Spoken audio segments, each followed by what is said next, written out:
I know this Igbo Nigerian girl, just like you, and she was sick of people mispronouncing her name. And so one day you know what? I can show you better than I can tell you. Subscribe to my channel for more videos just like this. Chinazor was sick of people mispronouncing her name, so she just told them to call her Zara.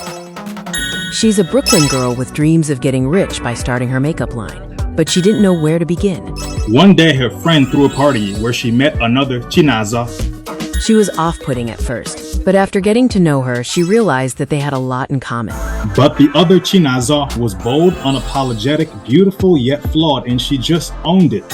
Here is the first draft. Quick to correct someone on the pronunciation of her name, she broke through all the barriers in the makeup industry and never dimmed her light for anyone. Her foundation wasn't in a bottle, it was her confidence.